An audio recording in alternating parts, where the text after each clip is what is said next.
Now we're live, and welcome everybody to Voices of Terminus. This is Yarnila, and I'm here with Dal. Say hello, Dal. Hello, everybody.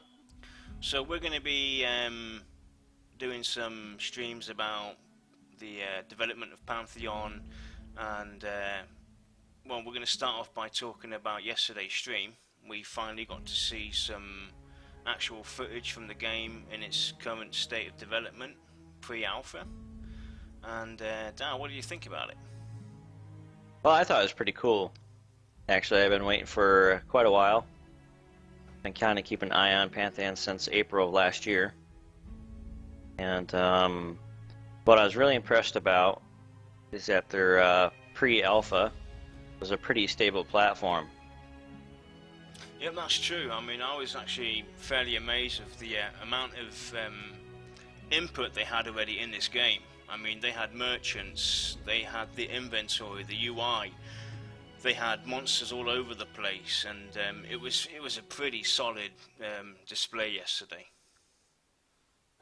Yeah, I'd say it was a very solid display yesterday. Definitely. So what was your favourite part? I have to say my favorite part was just the adventure. You know, you're going through, making your way. The environmentals where they have the effects where you want to go explore something, like the big towers or the ruins. It kind of drew you in, and then you make your way up through there. You have to stop, obviously. It wasn't like they weren't rushing through. You know, in other words, you couldn't just race through the game. Well, that was intentional. Is what they said from the start. That basically this game is going back to the roots of how people got into the 3D dimension of MMOs back in the day with EverQuest. You know, EverQuest was it was hard. Yeah, if you look at the games nowadays, I mean, if you look at World of Warcraft, Terra, EverQuest 2, it doesn't matter, you know, they've all dumbed down in some point, and people rush through this stuff nowadays. I mean, you know, people can't survive without having a map or having, you know, bots added to the map showing them where they have to go and everything. And the core gamers, they want this old feel, you know, having to explore and find out stuff. I mean, I remember back in the day when EverQuest 2 came out and we started doing the quests for the runes for the dragon speech. You had to gather something like 50 runes, and nobody knew where they were. And we had to look. It took the community about 2 weeks to find all these runes together.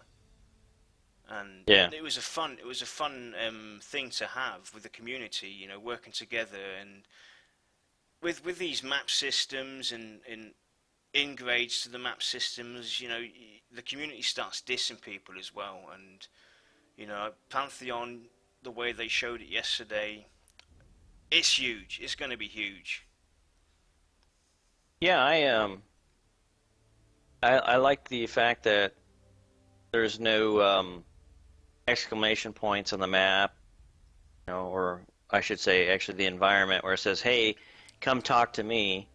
Yeah. You know, I like that. You kind of wander, you know, so you're gonna be able to wander around and not be told this is the route you have to follow. Yep. So you kind of make your own path.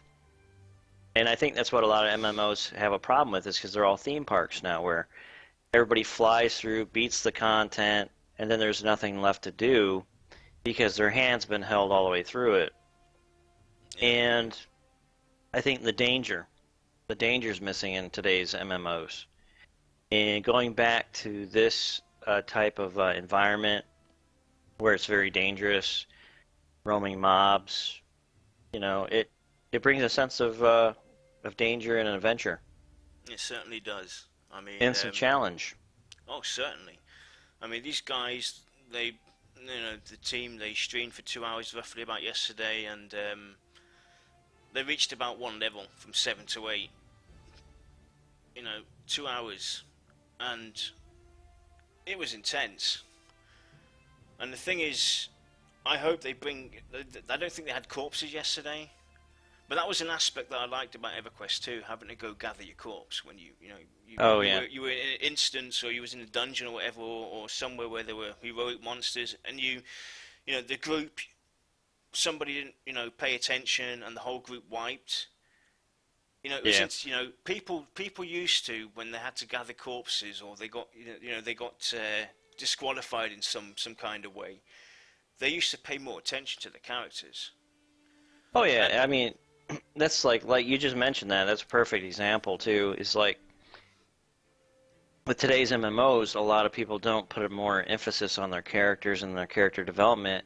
They just want, like, I want a damaging DPS character who can do the most and the best one in the game, rather than actually investing time and learning how to play their class, what their role in a group is.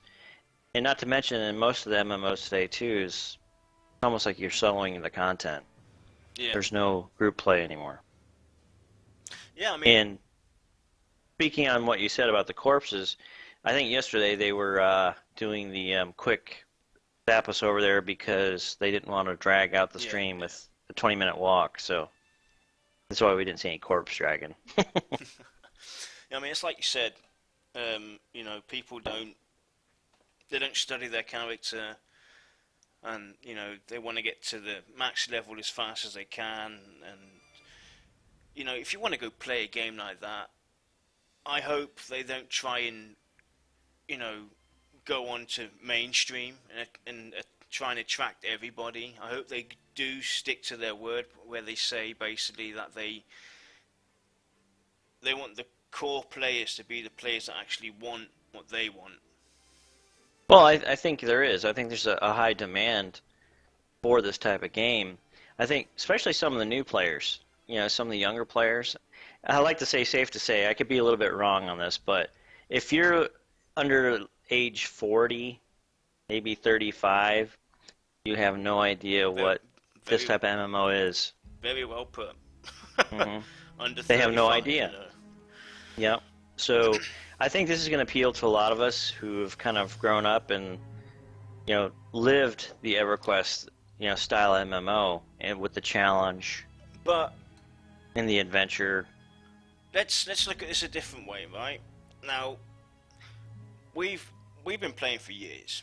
We've learned, we've seen basically all sides of what MMOs have to offer at the moment. We have. But now let's take it now for the last, I'd say 10 years. No, yeah, 10 years roughly. For the last 10 years, we've been in this, we'll hold your hand and we'll give you everything and you don't have to do anything mentality. We've been given that for 10 years. Even players in the Middle Ages, 40, 35 and so, do you think that's still going to have a mixed impact? Because, we've been accustomed to the way MMOs are run nowadays, that a lot of people are going to, get frustrated because it's going to take that much longer and it's going to be that much more in depth. Do you think that might have a negative aspect, though? I don't think so. I've played, for example, I've played Star Wars Galaxies, I played Star Wars Knights of the Old Republic, I played Age of Conan, and the thing I find very disturbing is that how fast you level, how fast you go through the content, and then the development team is racing to try to give you more content because you've blown through all the content that they had. So I think this is going to give a different aspect to maybe some of the younger players who've never played this type of game. And I think it's really important to explain to them before they buy this game, probably in big bold letters, this is a challenging game. This is going to be a game that you're going to have to earn your respect within the community. You're going to have to earn your place in the world, because when you look at EverQuest, it defined the social MMO beginnings, where everybody treated each other with respect, customs and courtesies. Even though people said, well, it's not real life, but a lot of people incorporated real life customs and courtesies in their gameplay. And you developed and built friendships too, especially when you did like camping outside, different mobs, boss mobs. You really got to bond with other players and learn about them, and you developed strong bonds. And you would always look for each other when you got online, and you always gravitated to those types of players who fit your lifestyle, your aspects, or I should say your desires for gameplay. Mm-hmm. They met your expectations, you met theirs, so you all worked together as a well-oiled machine. Sure. And that's a very important thing. And I think a lot of younger players in the younger generation don't have that same bond with other players in the community because those other MMOs don't create the environment where you can sit and socialize and learn about each other and build those relations. Yeah, what I've seen with younger players as well. I mean, my brother-in-law is the younger generation. My brother himself is from the younger generation. And I've seen it time and time again with the younger folk nowadays. They tend to not, see it through. They tend to, I want to play World of Warcraft, or I want to play a bit of EverQuest, Final Fantasy, this, that, and the other, and they always tend to, they get bored real quick, and then you hear their arguments, it's too easy, and then you think about, well, if it's too easy, then why don't you try out this game? Try out something like EverQuest or EverQuest 2 or whatever that are still in the level of what Pantheon is, and then you hear them, with their stupid arguments. It's misleading, how they want a game to be, but they always jump from one game to the other. They don't see through to play like a month, 2 months, 3 months, 4 months. I mean, my brother-in-law, he changes games regularly, and I mean he's got a ton of MMOs, and some of them cost a lot of money. And it's amazing how these young people waste their money, more or less. Well, I think a lot of it too is society's created the instant gratification. They want instant gratification, and if they don't get it from an MMO or a particular genre of MMO, then they move on, or they run out of the content. I mean, it's a hard line to define, and there are a lot of players, especially former EverQuest players, who are looking for this particular MMO. Who are looking for the social, the grouping aspect, where you have to group together to overcome the challenge.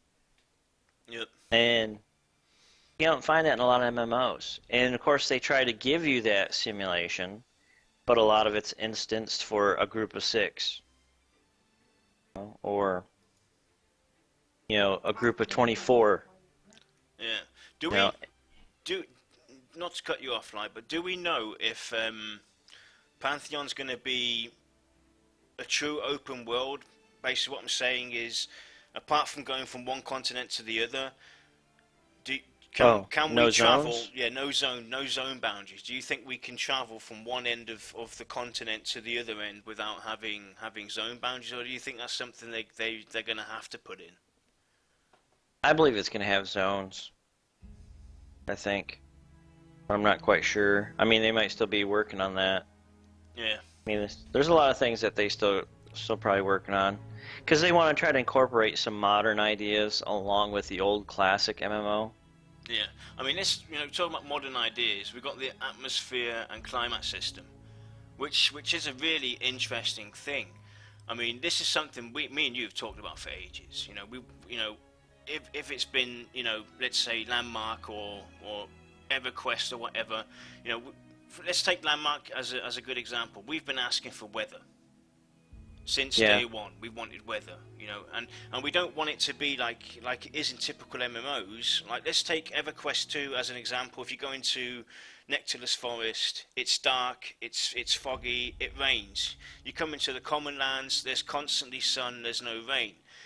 I would like to see if at any chance possible, it doesn't matter how they've designed the world itself, I would love an MMO to be there where it will rain, it will snow, it will be foggy, it will have, autumn, it will, a whole season, and have that also impact us. And the climate system and atmosphere system sounds like it's almost going to go in that direction. It's possible. I don't know where they want to take it, but I like the idea of the atmosphere, the climate stuff. I think the atmosphere thing's kind of cool. It puts a different twist to the environment. Yeah. Not only are you trying to defeat your NPCs in the environment, but you're also having to deal with the atmosphere or the climate change. And plus, they said as well that the atmosphere will also impact your spell abilities, make them weaker, stronger. It will impact your armor as well. And that's the thing what we've been waiting for. We've wanted a game where everything impacts us. Every decision we make has an impact on the game, be it a decision with the land itself or a certain zone. Because if you read through the lore and everything in most MMOs, it's nice having the lore there and reading it and everything, but you've never felt part of the story, that you're actually doing something. You actually, you're moving this story along. And that's another thing that I liked about, Terra Rising. Yes, it's a Korean grinder. Not a lot of people like it. There's a lot that speaks for it, a lot that doesn't. But what got me on that, for instance, was the cut sequences they put into that were mixed perfectly into the game. And, when a certain point of the game, you got to a certain point in the game, basically, a cut sequence came in and it told you the story, and you were part of that cut scene as well, with your character as it stood. And that made me feel like, I was actually moving this world and changing and making an impact. And that's the direction everybody needs to go now, with the climate system, atmosphere and stuff. Give us the feeling that it's not just running around in a world, go and slash 10 monsters, do it again another 20 times, go into the boss instance, kill the boss and you're done. We don't want that anymore. We want to be part of the lore. Yeah, I think where this is going, you gotta think back to classic EverQuest with a new twist. I don't know how in depth they're gonna go as far as like cut scenes for lore stories or talking to NPCs. But like EverQuest, you had a lore book that occasionally would drop from a mob in the location you were fighting, so it kind of gave you a little bit of the backstory. And then, of course, you had to read the old text, when the NPC would speak to you. Yeah. And you had to hail them. And that's kind of nice, too, because you're having to wander around. Nobody's directing you and telling you, hey, go see this dude. You just stumble upon him. But let's come back. Let's go a bit more into depth with this. Talking about the hailing system and text instead of speech. Now in the modern days, people as they look, when we look at games, we look at graphics, we look at initiative and depth towards a game. Yeah, story driven and so forth. Now, yes, it's an MMO and we want to go back to the classic days and everything, but shouldn't certain modern day aspects be put into there to make it more real? So instead of having a NPC open up a journal, we have like an actual voice interaction with the NPC. Should that be something they should pursue, instead of having a journal to read through? You can read through it afterwards, yes, but in that moment of time when you actually engage the NPC, he speaks to you. I mean, it's a cool idea. I don't see anything wrong with it. If they want to put that in and implement it, I don't see there would be a problem. Just don't put an exclamation mark over his head and say, hey, come speak to me. Yeah, we do not want that. I mean, I think that's what destroys it now. Yeah, I wouldn't mind having that as a... Let's say, I used to hate in EverQuest 2. I mean, I only played EverQuest 1 every now and then. And, I mean, that was like 10 years later. I started off with EverQuest 2, and what I kind of missed, and then it got changed and everything, was I used to do every quest. Every beginning zone and everything in EverQuest, I did them all. And sometimes you tend to overlook things, and you've reached a certain level, you maxed out that level for it to be uninteresting. And I personally would like a kind of indication when I'm bigger, that I might have missed this guy here, that to them tell me then you've reached this level now, but there's still guys wanting to speak to you.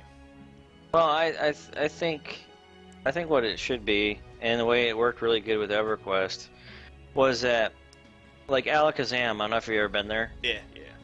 Yeah, Alakazam was a place where the community could get together and say, hey, look, I found this dude, and he's here, but I don't know exactly what quest he's part of. So people would put information on it, and they would all communicate, hey, I found this guy. Wait, I found a piece that matches this guy. So you connect the dots. So it's part of the adventure and the learning process and the research.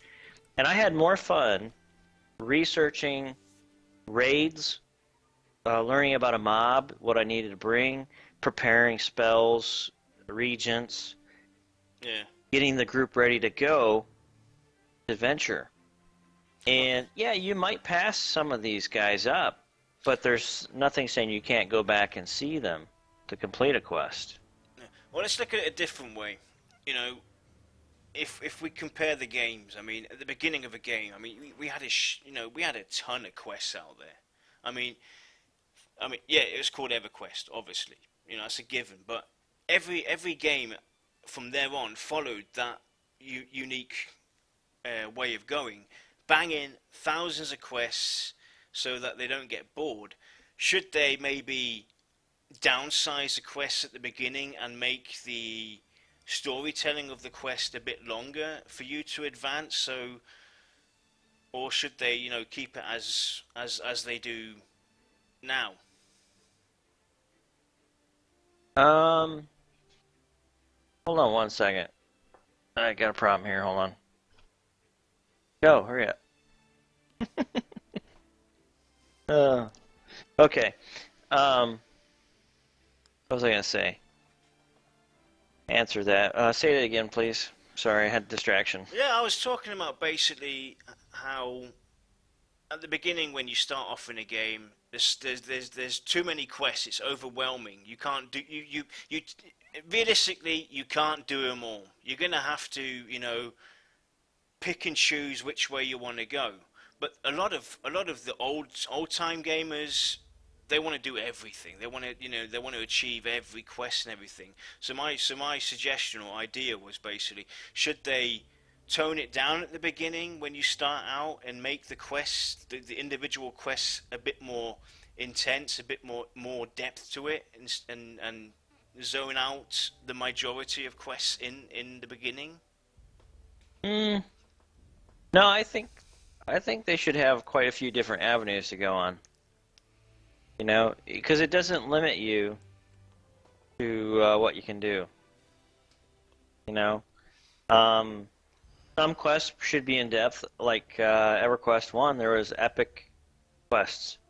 And it might take you a few months to a year to complete it. You're going to need groups, you're going to need raids to complete that quest. So there is a challenge with that. And if somebody wants to go back and do a quest, they can re-roll a character, or they can take that character and complete it. Maybe the item might not be great for that level, but they might be able to sell that item to somebody else, perhaps. So we saw yesterday they kind of got into the coloured mana system. And that was quite an interesting experience yesterday. I find the idea pretty cool. Like, if it affects certain areas you might be in or parts of the world, I think that's pretty cool. I like the fact that it might enhance your spell effect. You might have a problem with it in a certain area. So it's kind of interesting dynamic, and it does put a different twist to the game because it gives you something that you have to achieve. Yeah. You know, because I think what did they say? Maybe was it 12, 13 different gems, or was it a couple? I can't remember. But I like the aspect of it. Yeah. I think it might be a cool concept. It's the same with the situational gear, what they were talking about, where they were stuck trying to get past that environmental disaster they had. When they talked about situational gear, I mean, Oh yeah. if we look at the, if we look back in the day to I mean, EverQuest 2, I can only basically comment on EverQuest 2. The original concept of EverQuest 2 was you had a Shadow Knight, you had a Paladin, you had a Bruiser and whatnot as your tanks. And when you went into a instance or into a raid, in the very early stages of that game, it was actually designed for you to have, you had to have all tank classes with you in the raid, because the first monster encounter, he might be resistance to arcane magic or weak to it, and the other monster would be, weak towards poisons. So you would have to switch your main tank, and they went away from that. And I thought, well, that's just silly. Why destroy a system like that? It makes absolute sense having to, assess the situation, rethink, regroup, and choose, your tank, your healer, your damage, your group correctly. Yeah, I mean, EverQuest 1 was like that. Like I said, you had to prepare regents, spells, buffs, and the thing was, you had to learn what that boss monster or NPC was going to do to you. And you had to adapt to the situation and figure out a strategy to overcome them. And that made it more interesting, too. It wasn't just a quick pushover, hey, we got the guy. You actually had to learn a little bit about your enemy. So I think they're going to keep that with this game, I believe. Yeah. What it sounds like. And not to mention when you were saying the situational weapons and armor, too. Classic D&D. A piercing weapon wasn't good against bone. Exactly. A nice big-sized baseball bat or smashing mace would be brutal for a skeleton. But a piercing weapon? So I like that idea too, because you got to adjust your situation, your combat awareness. So it keeps things interesting. It certainly does. Certainly does. I'm just looking through. I'm on their website while we're talking here, and I'm just looking through some things, what they have.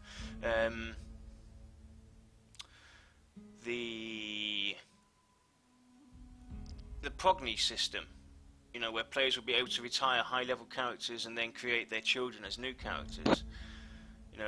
These new characters, the progny, will have certain abilities, stats, etc. that make them slightly yet noticeable, better than a completely brand new character, but not to the point where it becomes unbalanced. Now that's a very interesting thought to. We've all retired high-level characters, and what have we gone and done? We've gone and created an alt because we wanted to play something different. Now with the progny system, I think that, this is something brand spanking new, and it's going to be a very interesting thing to watch as it develops, because you're going to want to max out your character. You're going to then you're going to retire him and see what this progny is going to be. How do you think that's going to work? It'll be interesting to see. I don't know how they're gonna go with it, but like a good example would be like Star Wars Knights of the Republic Online, is they kind of did something similar where you have a character, and that character you create new, part of the bloodline or the family line, inherits one or two of the abilities of the other class. So it was interesting how they were going with it. I don't know how they're going to do it with this one. Yeah. But it's a cool idea. It was certainly cool to see what they were doing yesterday, though. I mean, it's a very stable system they seem to have running there, and they've done a fantastic job with the Unity engine. And I like the night shot when they showed off the night time. I mean, it's going to be dark. You know, we're going to have to get our torches and look what's going on behind us, to the left of us, to the right of us, and the lighting system as well. It actually impressed me yesterday. You know, looking at the graphics, yes, the graphics are very basic still, and they did say pre-alpha. and they did say that this is basically just placeholdings and stuff. I mean, we've seen some video footage where it looks a lot more lively and to date, because people will be expecting modern, state-of-the-art graphics. Mm-hmm. And the lighting system impressed me really well. I mean, that's it's looking good right now. Yeah, they got a lot of cool stuff going on, and I think my biggest thing I took away from the whole thing yesterday was the fact that there's group play. The platform that they have right now is really stable. I didn't see any falling apart and crashing to the desktop type of thing that a lot of people are probably associating with Pantheon. Say, hey, it's because there's some negative people out there, saying, look, it's Brad McQuaid, they failed Vanguard, etc., etc. But I think the team has really shown that, hey, we have a stable product here. Allow us to develop it at our pace. It will go well. Yeah. They're obviously polishing and tweaking to make sure the mechanics are working. I believe that's the right way to go too, as Brad stated, that get the mechanics working, then do the visuals to get your immersion. Yeah, that's the thing. What a lot of it seems that a lot of companies out there, when they develop games, they tend to spend more time with the graphical aspects of the game, and they start to drift away from what they were actually trying to achieve with this game, as into playability. And that's what I picked up yesterday. What was really positive for me was the fact that they said, yes, look, the graphics are still yuck, and the characters are still yuck, but we're concentrating. We've basically built the basics. We've put down everything we need for it to be alive, so you can see what's going on, and we are focusing on the playability itself, the game itself, making it being fun and everything, and we will at a later point adapt the graphics as needed. And I think that's the right way to go. A lot of companies seem to do it the other way, and it tends to fall apart. Well, I mean, if you look at EverQuest Next, it died because of that reason as well. It fell apart because they were wasting too much time on stuff they should have looked at further down the road.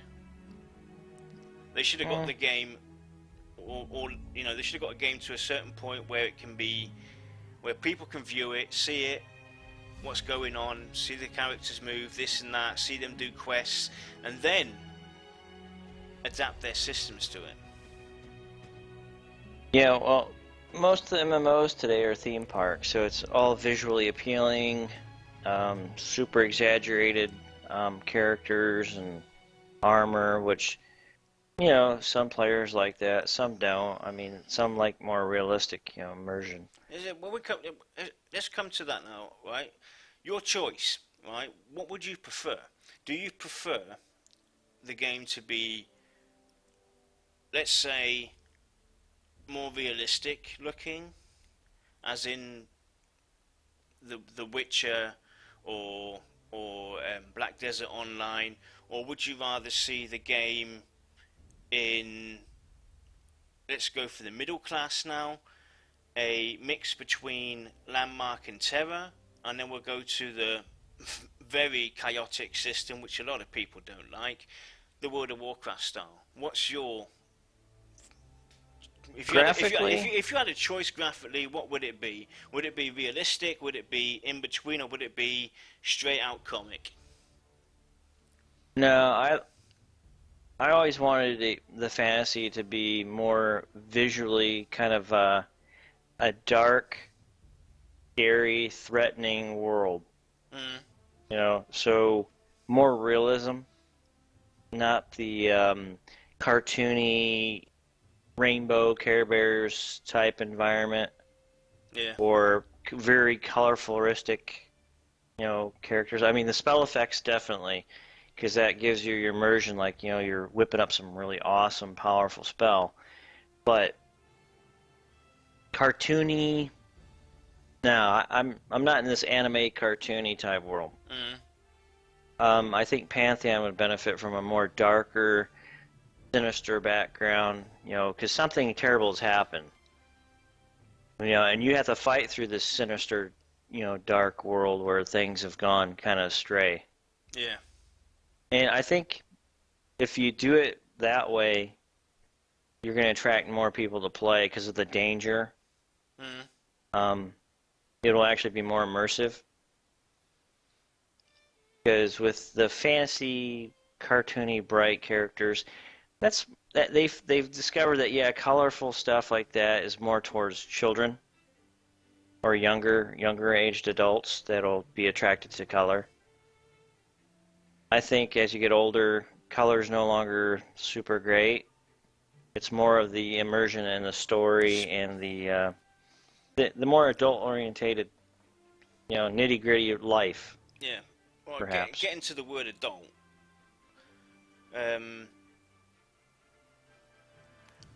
Do you think there's going to be an age restriction on being able to play Pantheon? I don't know. I don't know what their plans are, whether they're trying to hit another market or they're, you know, I believe they're trying to target the original EverQuest market, you know, with grouping, socialization.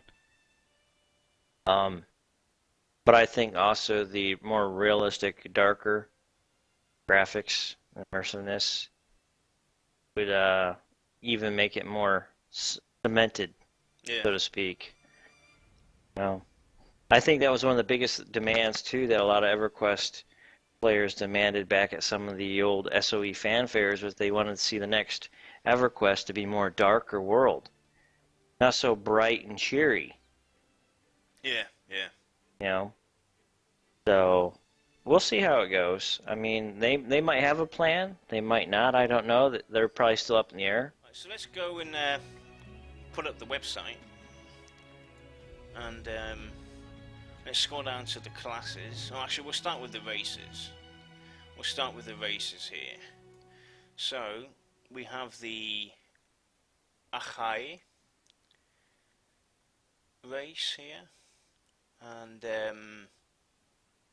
we have the dwarves, the dark mirror, the ogres, obviously the humans as well, the halflings, elves, gnomes, and the scar. So what's your viewpoint on the races down? Oh, that's pretty interesting. Definitely. Do you have a favourite? Something you're leaning towards? I'm gonna go with the was it the Dark Mirror? The underwater. I find the water people. Yes, yes. Yep, I find them interesting. It's their choice for a gnome is actually very interesting. When you see this picture, you see this gnome. It's when we talk about gnomes, we're talking about little fat people running around with big beards and hairy feet and stuff like that. And then you look at the vision that the team have brought up here in Pantheon. It looks really interesting. Oh yeah. Yeah, I think it's pretty cool. Yeah. Different twist. So we'll carry on down to the classes as well, and it looks like they've adopted a similar system that we have had for ages in EverQuest and EverQuest 2. It seems like we have two tank classes, the Crusader and Warrior.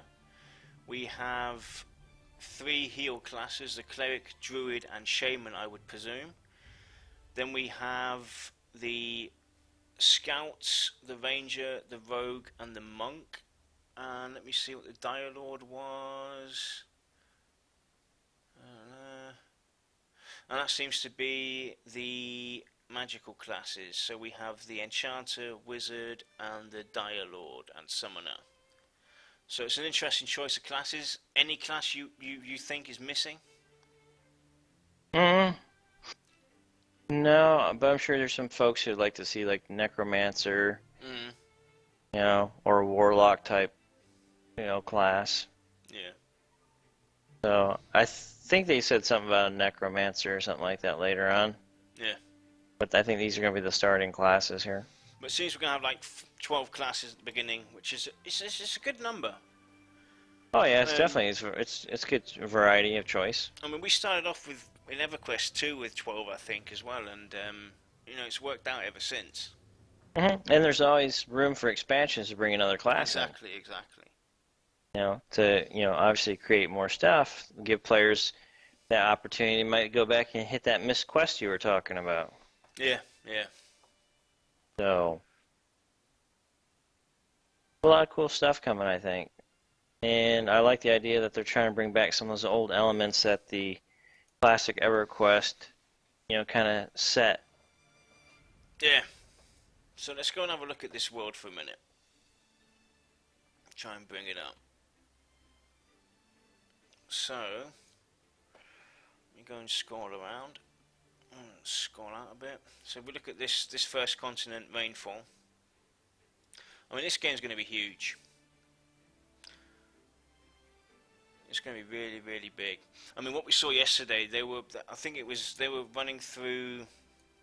I think Thronefast, Evander's Seat, or something like that, or Evander's Pass. Evander's Pass. I mean, that was massive. I mean, it was most probably somewhere between here, I would say. They were running through. Well, actually, was that Ruland Port we saw yesterday? We do not know. But anyway, you know, when they came up, when they showed it, basically he was running towards a group again before he got summoned. You know, he was pointing out where they roughly are, and it seems to be a very large zone. Well, you know, yeah, it's going to be a very large game. Sure did. Look quite large, actually. So we have Sarin's Gaze, which looks kind of interesting. I expect sirens or something like that around there. Sirenai's Rest. Looks like something underwaterly, if you look on the map here. The Broken Moor. The Kaga Sands and the Whispering Lands. Then we have Wonders Lost. That looks really interesting.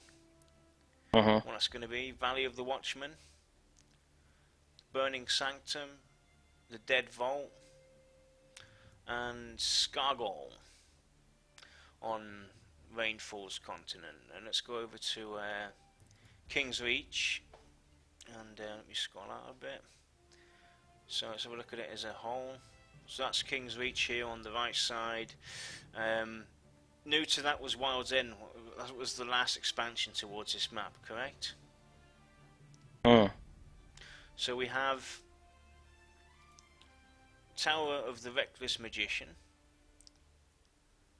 Ruland Port. Then we have here the Silent Plains, which also looks interesting. Steps of Ruland, so that's part of Ruland Port, I presume.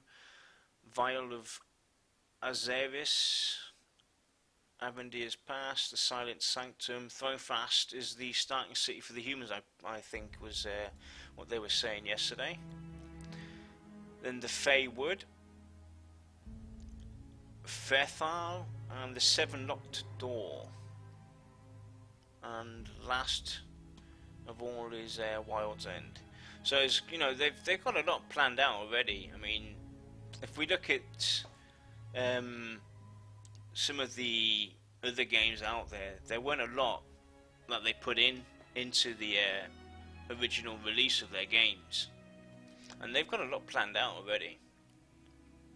Yeah, they've obviously done a lot for the lore and stuff like that too, so Yeah. that's cool. And I presume that this, the top part where the ice is, I think at one Probably point there might be a further continent or so. Something to explore later. Yeah. Kind of like the Western Waste or Eastern Waste in EverQuest, and Icewell Keep. Yep. Stuff like that. So if you're interested, anybody out there in the lore, go to their website, pantheonmmo.com, and you can read the lore, history of Terminus, age of seclusion, age of chaos, the third age is which the current state of the game is in, and then the keeping of things. And you can have a read through there, get a broad impact into how the lore is going to be laid out, and support these guys, people. Yeah, give a pledge. Yep, go pledge, guys. Yeah, So pledge. let's go and have a look at these pledges anyway. Let's go in there, talk people through, because it can be quite confusing. So let's go to the pledge site and go on to the pledges. So they have supporter pledges, which I'm going to go and click on right now, which is a Knight's pledge and your Patron's pledge. Those are the minimum pledges you're going to need, especially if you want to get into the alpha access of the game, which they are offering. And it costs you $100 for the Knight's pledge, which gives you unlimited support access, alpha access, beta access, early name reservation, 2 digital copies of the game, which is also a very, very nice thing they've done. You don't get 1 copy of the game, you get 2. Yeah, so you can give it to a friend or something. Give it to a friend, or to your girlfriend, or to your husband. And, you both can play from day one. And if you think about it, $100 plus with the game title Pantheon Explorer, game item, Fun Illusion, additional character slot, game item Explorer's Backpack, game item Tunic of the Plains, game item Astral Guide Vanity Pet. So if you think about it, let's say the average game costs about $40. So you get 2 copies of the game, which is $80 worth of money. So you're basically you're paying $20 or whatever to get into this game as soon as possible, as early as possible into alpha. The next pledge would be the Patron's pledge, which has the addition of 5 item renaming vouchers. Would you mind to speculate on that, Dal? What do you think that would be? What's that? The 5 item renaming vouchers. Well, obviously it sounds like you can rename maybe weapons, perhaps, or armor, perhaps. Yeah. So it'll be interesting. Certainly I wonder what that is exactly. Alright, so we're going to take a look at the champion pledges now. So we have champion pledges, Pathfinder's pledge, Advisor's pledge, and Cohort's pledge. They start at $250, which gives you unlimited champion access, which has everything of the above, which I'm not going to read off again. It adds your name appears in the credits. By the Pathfinder's pledge, you get the 5 renaming vouchers and 3 months game subscription. So let's say the game costs $10 a month, so that's $30 plus 2 copies of the game, $80. So you're looking at $110 is what you're getting for free, and you've got to pay the additional on top of that. It's worth its money. They've definitely really given this a lot of thought. Then you have the Advisor's Pledge, which has the addition of Invite to Founders Guild. So that's obviously a exclusive guild from Visionary Realms themselves. And with the Cohort's Pledge, the $500 version, you get digital lore and art book, very nice.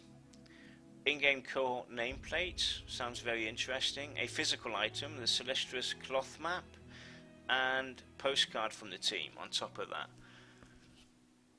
Very interesting stuff. So, and now we're going to go into the VIP pledges, which Dalinsia is eyeing.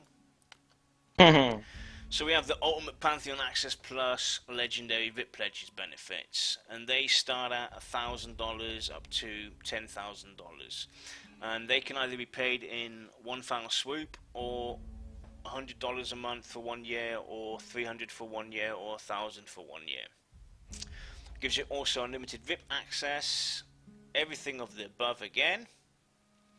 But you get, for the Originator's Pledge, instead of 3 months game subscription, you get 6 months out of it.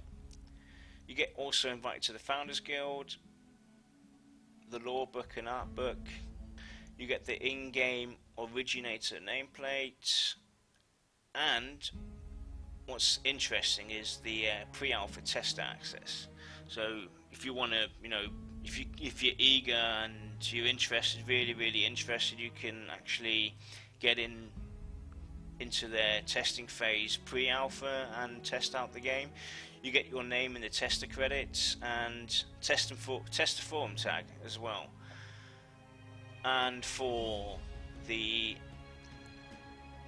Editions pledge, you get limited edition frame print. Now that sounds really interesting. Oh. What that would be, a limited framed print.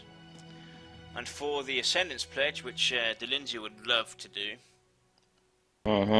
you would get to design a dungeon or raid with the design team. That would be cool. Now that is something really cool. Being able to design a dungeon or raid with the design team. Now, if I had the choice, I think if I had that pledge, I don't know, what would you design? Would you design a dungeon or a raid? I think I'd like to do a dungeon. Maybe with a raid. You can't do both. You have to choose. Darn. Well, I think I'd go with the design of the dungeon. I think that'd be more fun. Yep, and they offer other pledges. Obviously, sky's the limit. If you want to invest $20,000 or whatever, you can do that. You just got to contact them personally then and sort that out directly. And to clarify, you can always upgrade your pledges. So if you say now you've gone in and you've done the Knight's pledge for $100, and 2 weeks into alpha you realize, hey, I want more, you can upgrade. You can't downgrade, but you can upgrade. So, which is cool. Pledge, guys, pledge. Yes, please pledge. I think this game's going to be great.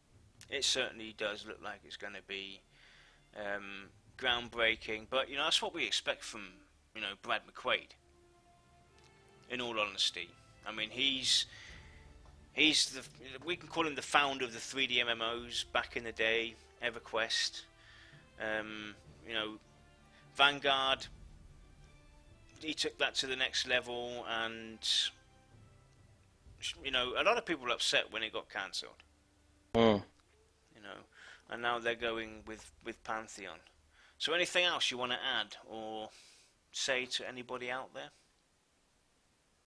No, I think that's about it for tonight's stream, I think. Well, we can show off our new video. Yeah, you can do that real quick. Yeah, so we're gonna Call it go a night. and show you our video that we've created. We'll be uploading this onto YouTube and letting you guys know when it's available. Also, Voices of Terminus, our first show here today, will be also uploaded onto YouTube. We hope you enjoyed yourselves in this open discussion of speculation on how Pantheon is going to be, can be, and whatnot. And definitely join us next time. So we're going to go get this video started for you guys.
slowed down a video.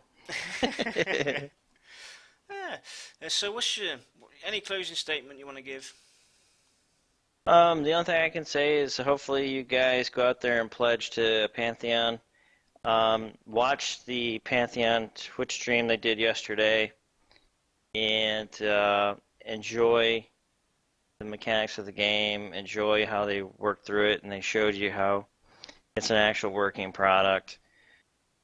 These guys put their heart and soul into it, looks like. They want it to be very stable, and they're not messing around. I think they seriously have something really great coming out. And if you just pledge to help these guys, push it along, it'd be good for them. And it'd be good for you to find another MMO that's going to bring some classic MMO feel back to you. Or to those of you who've never had it, this is your opportunity to try to enjoy some of what us older folks enjoyed when it first started out. So, and it'll give you a sense of identity and a little bit of what the community's like. So, give it a shot. Well, that said, guys, Pledge. We will see you next time. We do not know when next time will be. We're just starting out with this, so we hope you guys enjoyed yourself, were entertained a bit, and do leave us feedback. Yes, give us some feedback, and hopefully we'll get some followers going here, and you guys can ask some questions in chat or engage. Yep. And hopefully eventually maybe we'll get some devs up here and do some answers, questions type deals. Yep. So we'll see. All right, guys. But let's help support Pantheon. Yep. Pledge today. Take care, guys. Yep. Take care.